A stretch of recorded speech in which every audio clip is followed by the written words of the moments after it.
And it's another wonderful morning here in Connecticut. We're on a World Expo this morning. Yes, World Expo, it's here once again. We're about to head over there to the convention center. Unfortunately, we're not staying at the same hotel as the convention this time. I'm not staying at a hotel at all because I had complications going on, so that's what it is. So let's make our nice walk down this nice little path across the highway and get into the convention.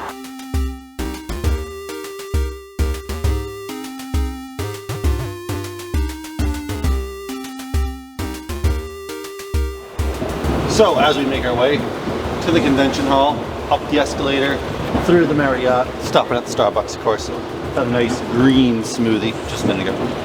Very refreshing. Coffee.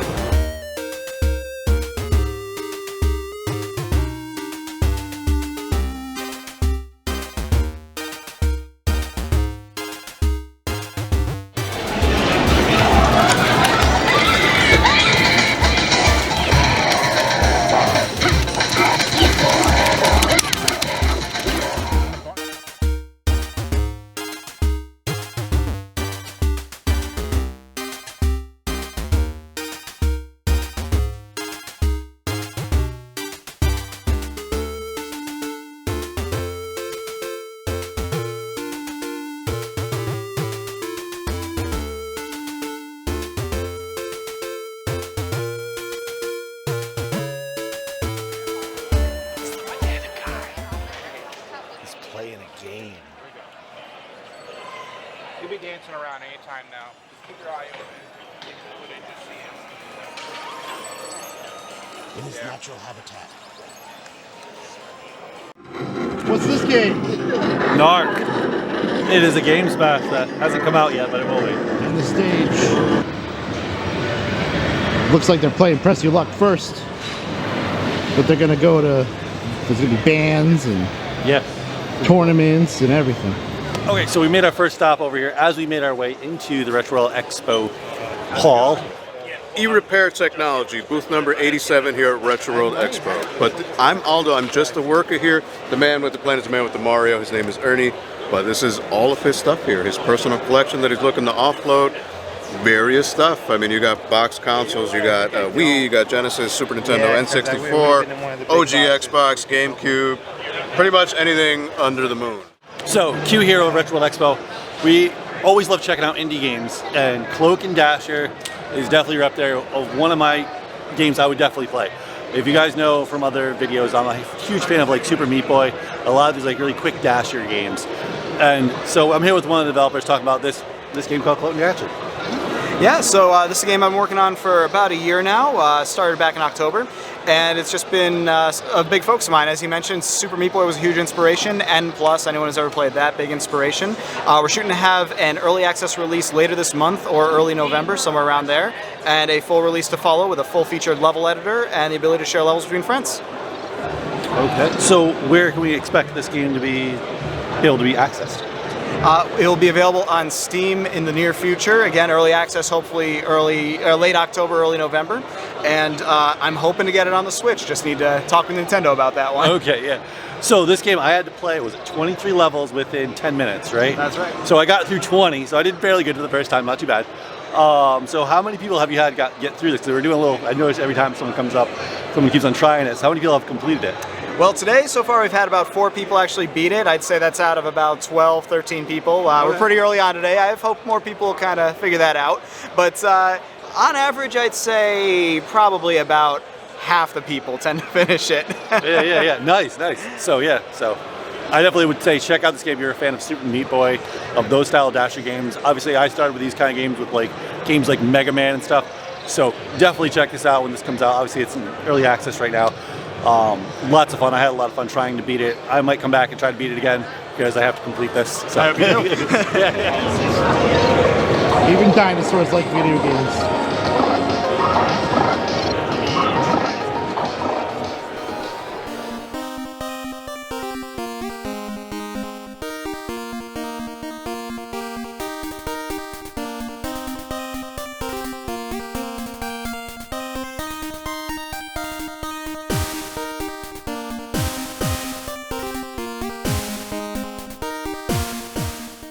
Okay, you remember the first year we were at Retro World Expo, we talked to somebody, a lot of people loved the video that commented, came forward and asking about this guy, what he's making. Well, Mr. Joe is back again. He wasn't here last year, but we made it up to the Northeast this year, so. Yeah, no, we welcome love this show, and last year I know there was I think it was a conflicting show. Yes. And we had to make the decision, and this year there was no conflicts, and I'm like, well, okay, we're doing very small amount of shows this year compared to some years. So, but I was like, I want to come back up here. It's fun up here. Yeah. I always feel very welcome at this show. Like some shows, everyone's very pretentious. Here, everyone's super cool. Yeah, the Retro World Expo crowd is always really great. Yeah, for sure. So you've made a lot of progress since the last time we had you in there, which was like 2 years ago. Yeah, you would hope in 2 years. Yeah, you can see from the back of us. And obviously you guys know from obviously our videos and our podcast, the NES Maker is out. There's games already being made on it, especially a super impressive one that I got to see a couple minutes ago. Holy crap, the things people do. Yeah, the things people do. And including your own game is making quite leaps and bounds. Thank you. So tell us what's going on. Lots of things. We are currently really hard at work on the next version of NESmaker, which is right now sort of NESmaker 5.x.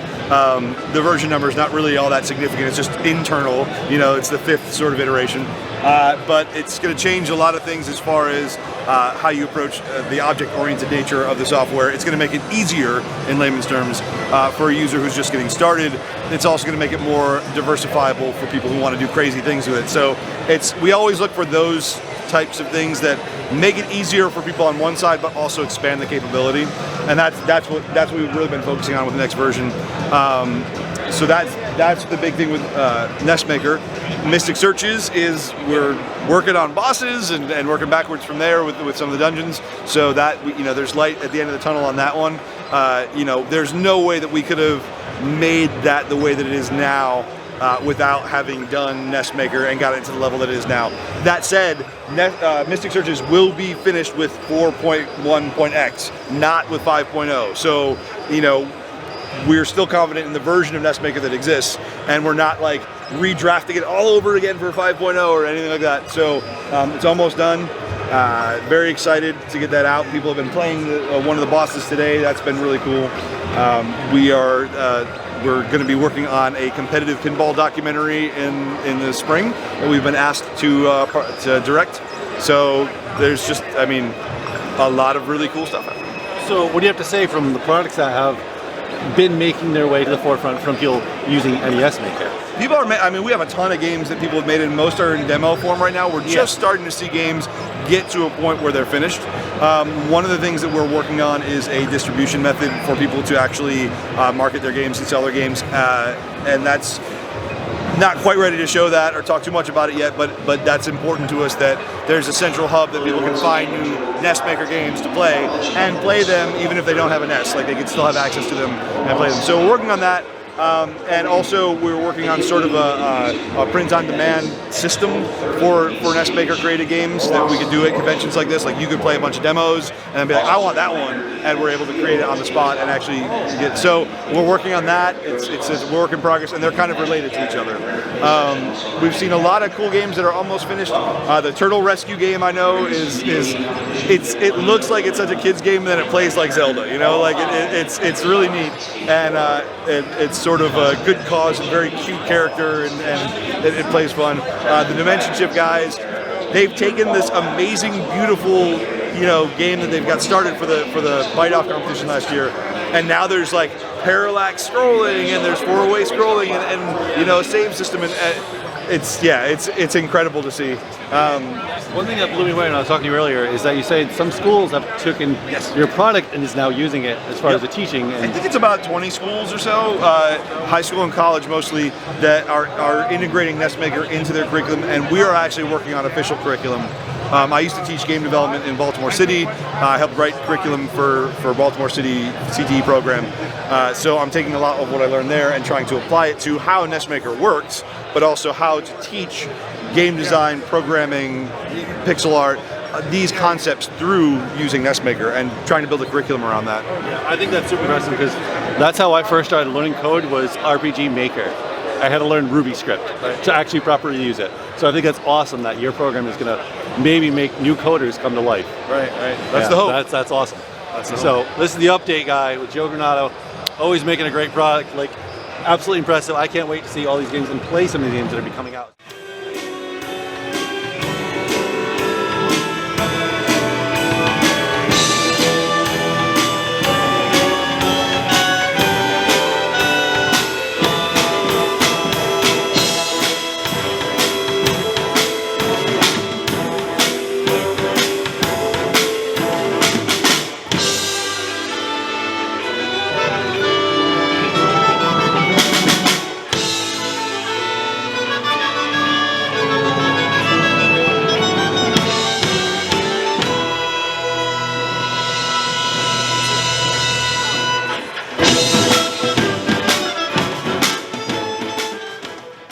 Now, we ran into a couple people here that I wish we would have saw at PAX, now that we know that they were at PAX East. We could have talked to them then, because this game looks amazing. I can't wait to get home and try this game out. Obviously you guys know from our podcast, I am a huge nerd for old school RPGs. And including the new Octopath Traveler, I was enthralled with it. So we're here with one of the creators of the Great Gaias, right? Hi, well, my name is Matt Papalardo. I'm the creative director and the dungeon master. This is evolved from a Dungeons & Dragons campaign that I wrote about 15 years ago. It has 17 playable characters, loosely based off of the people we were playing D&D with growing up, and we've been developing the story for over 15 years. The game itself took 7. It has 17 playable characters across multiple endings, in-depth crafting systems, build your own city side quests. It's absolutely the game that I grew up loving, learning how to read when I was playing Final Fantasy when I was, 6 years old. So, these type of games always touched my heart growing up. So we figured we would pay homage, and 7 years in development and quite a bit of money, we've came up with a pretty serious product here. Yeah, no, I have to say I'm right with you there. I got into fantasy novels along the same time when Final Fantasy came out on the NES when I was a kid. And it actually helped me elevate reading like a grade higher than most of my classmates just because of Final Fantasy. Yeah, very, very similar, man. I was sounding out words and stuff, playing those games growing up, and we just really loved this genre, and we were hoping, to make some noise and show that people actually do still love these old school games. These more sophisticated type of gameplay where it's challenging. It's not just a button mashing game that we kind of see in the more modern game of ages that's passed now. So.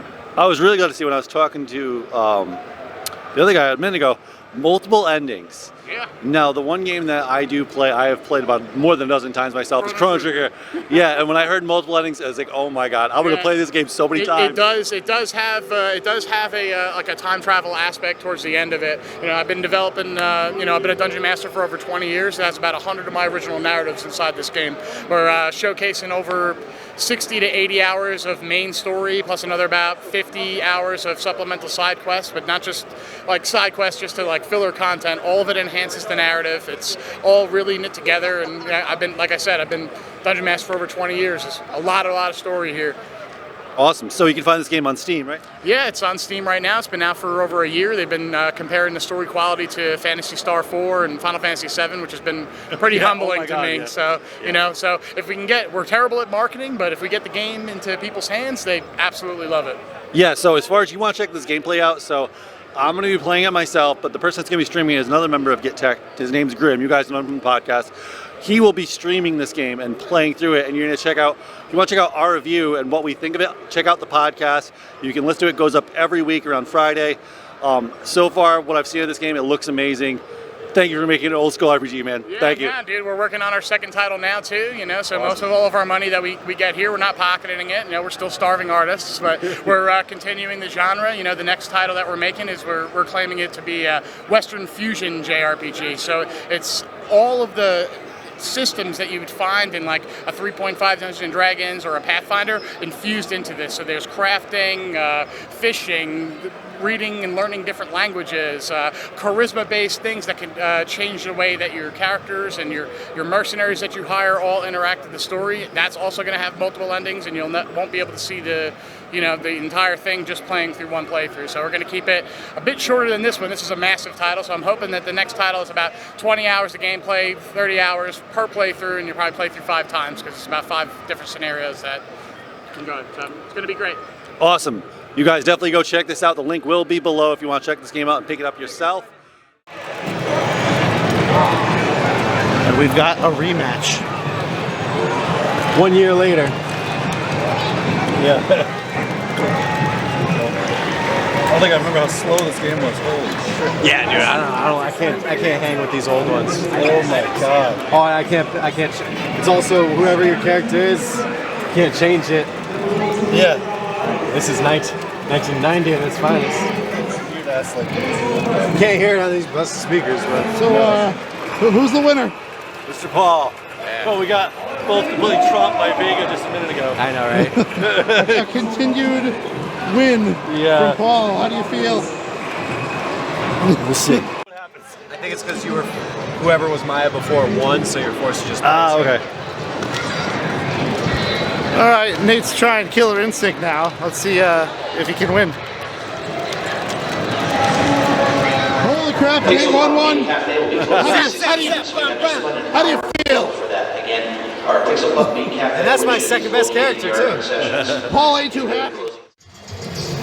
Okay, so I think we were wrapping up day one. It's time to move on and let the day wind down as the sun goes down.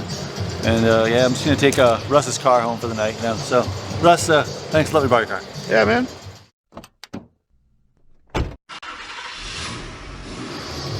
Hi. Thanks, Russ. Let me borrow your car. It was a pretty nice drive. Couldn't figure out how to get a hotel though, so I kind of just drove around for a while. I don't know what it is, but it's day 2, Retro World Expo. Let's go in and see what's going on. And I haven't got any great deals yet because I can't make a decision of what the heck I want to buy, whether it's a repro or part of my Game Boy collection, who knows. But let's go.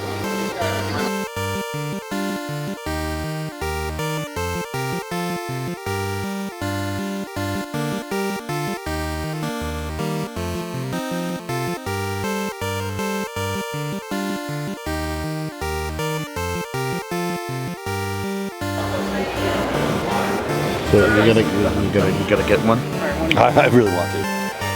Yeah, they were just I just don't know which one. table of like all the lights on it. Like I don't want to buy It might be Final Fantasy 5. That's one of my absolute favorite Final Fantasy games.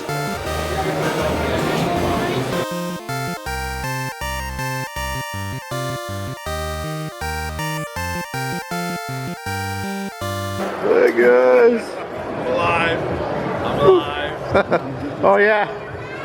Somehow. He was gone last night. He was gone. He was there, but he was gone. That makes 2 of us. Yeah. At a certain point, everything just stopped registering. Come in the back, I'm making a solo. Oh my god, this is a whole room. So you're making a seller?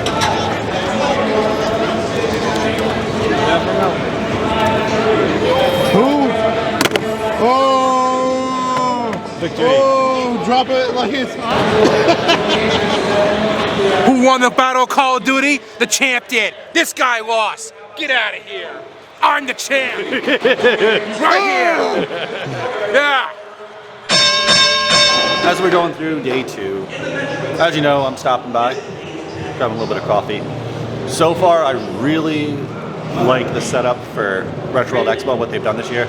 It seems like sections are kind of like segregated off into their own little world, which is nice. Like, hey, I want to go watch a tournament. It's in this little block here. I want to go watch the stage. Okay, this little block. The arcade and free play section, that's its own little hub. It's really cool. And I'm sure you guys saw earlier in the video, me and Paul had a nice little grudge match back and forth. We determined we might be the best players of Killer Instinct here. But hey, that's a whole nother thing. So,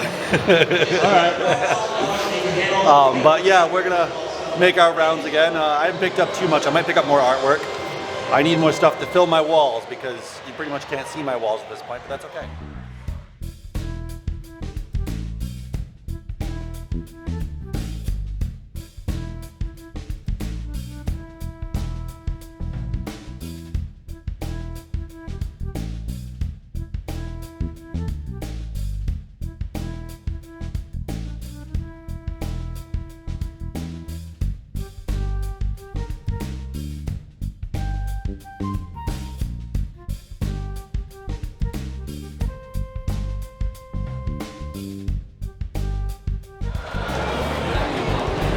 What are you looking for? What am I looking for? For the PlayStation, possibly Chrono Cross or Legend of Dragoon. I've already found them. I'm just trying to find the best deal.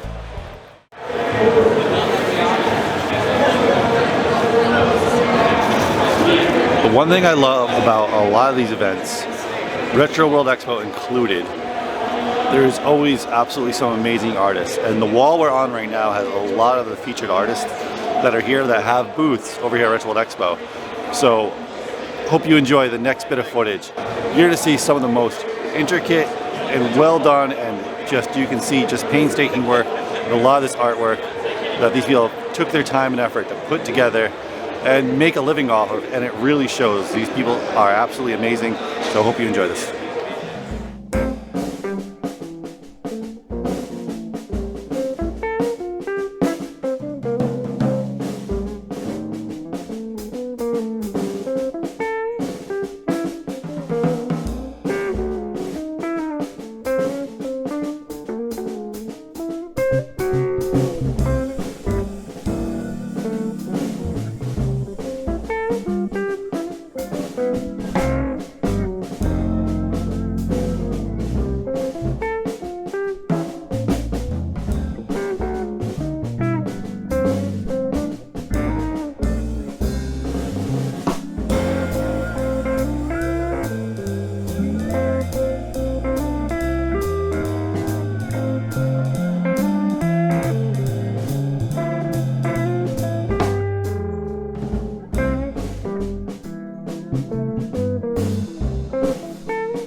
So now we're going to be heading over to Mr. Paul's panel. His panel's first, then it's the CT YouTuber panel. But his is a whole beginning modding panel, I guess. We missed it last year, his panel, because we were doing other things and other panels and stuff were going on. But we're about to head up there right now. The panel's actually already started. So let's go up there. One day I saw a PSP with LEDs on Google Images, and I was like, that's what I want to do. I was like, that's it. What do I need to learn to do that? How do I do that? That is what I'm going to take all of my pain, all of my anguish, all of the terrible cards that have ever been dealt. I'm going to take all of that and turn it into an LED mounted PSP. Soldering? What the hell is soldering? I have to learn that in order to do this? Let's do it. Because what do I got to lose? I lost everything in my life. What do I have to lose? What am I going to do? Not be able to figure out how to solder? Big deal. I'll move on to the next thing. Who cares what I'm doing? It doesn't matter. Let me just put it into something constructive and something positive. And then let me learn everything I can possibly learn. And then make YouTube videos about it to give it to somebody else. Yeah. Mike Levy never saves me a C. Yo, that is not your fault because it's, you know, your panel. But I did tell them to move down for you. Thank you. Yeah. And I'm also always late. That is true. You are always late. So yeah, pretty much my trailer was pretty much cut and dry. That's what I do is mobile movie reviews and interview celebrities, cover conventions, and I do my audio podcast. So been doing that for 3 years. Love every second of it. So Cool. All right, let's move down to Geeky Panda. Okay, so we just got out of the CT YouTuber panel, Connecticut YouTuber panel. As you can see down the hall there's a whole bunch of YouTubers from Connecticut. Mr. Steven Christino, we got Russ Lyman, Paul, Geeky Panda, Best Buds, great couple guys. Mike Levy, a whole bunch of just really great YouTubers. So we're about to head out of here. Obviously you can see the sun setting in the background. It's a beautiful day here in New England. Quite bright. Yes, it's very, very bright. We got to meet a lot of great people, including, well, not so much meeting them for the first time, but seeing them again, like Joe Granato. We haven't seen him in a few years, and it was really great to see him come back over here. So the one thing I'd like to say is I'd like to say thanks to Lance and Chris, because this show is one of our favorite shows of the entire year. I personally always look forward to it. We go to a lot of other conventions, but retro gaming is kind of really close to me. It's super nostalgic. It's what I grew up with, and I still love to play retro games to this day, including indie titles that kind of replicate that style of gaming. And for the fact that these guys put this show on every year, somehow, some way they do it, and it gets bigger and better. Thank you. I had a great time myself. Got some cool pickups, and can't wait till next year. And this guy. I have a channel too. He thinks he does.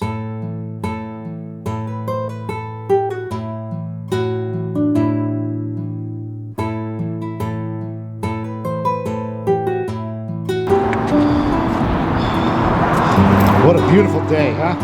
Yeah.